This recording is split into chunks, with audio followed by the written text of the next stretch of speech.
Across the center of the shield were shown the ships of brass, the strife of Actium.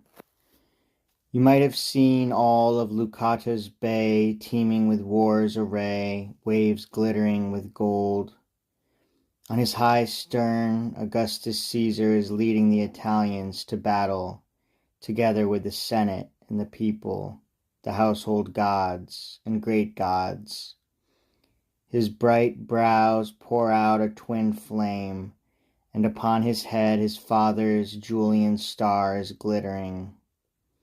Elsewhere Agrippa towers on the stern, with kindly winds and gods he leads his squadron. Around his temples glowing bright, he wears the naval crown, magnificent device with its ship's beaks. And facing them, just come from conquering the peoples of the dawn, from the red shores of the Erythraean sea, together with barbaric riches, varied arms, is Antonius. He brings with him Egypt and every power of the east and farthest Bactria, and shamefully behind him follows his Egyptian wife. The squadrons close headlong, and all the waters foam, torn by drawn-back oars and by the prows with triple prongs. They seek the open seas.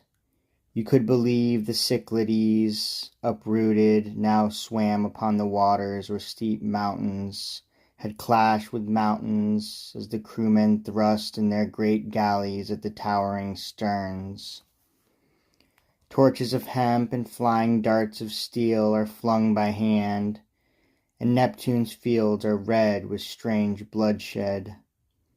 Among all this the queen calls to her squadrons with their native sistrum. She has not yet looked back at the twin serpents that swim behind her. Every kind of monster god, and the barking god Anubis too, stands ready to cast shafts against Minerva and Venus and at Neptune. In the middle of all the struggle, Mars, engraved in steel, rages beside fierce furies from the sky, and Discord, joyous, strides in her rent robe. Bellona follows with a blood-stained whip. But Actaeon Apollo, overhead, had seen these things. He stretched his bow, and all of Egypt and of India, and all the Arabs and Sabaeans turned their backs and fled before this terror. The queen herself was seen to woo the winds, to spread her sails, and now, yes now, let fall the slackened ropes.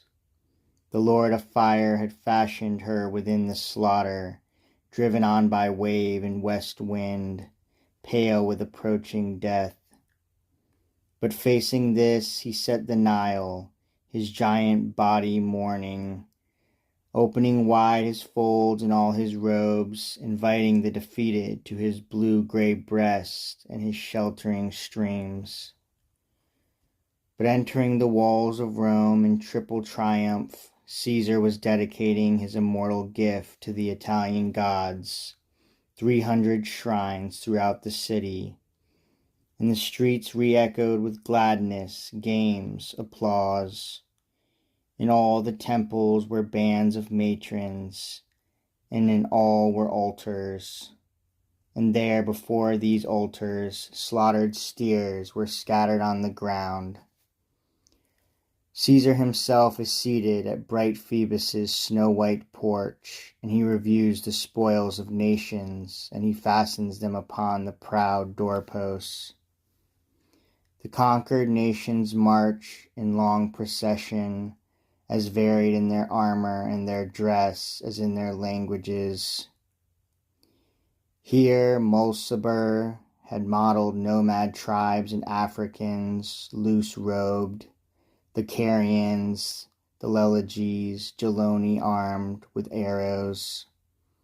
And he showed Euphrates moving now with humbler waves, the most remote of men, the Morini, the Rhine with double horns, the untamed Dehi, and, river that resents its bridge, the Araxes.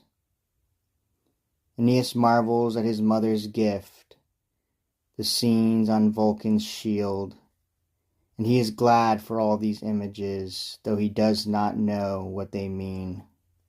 Upon his shoulder he lifts up the fame and fate of his son's sons.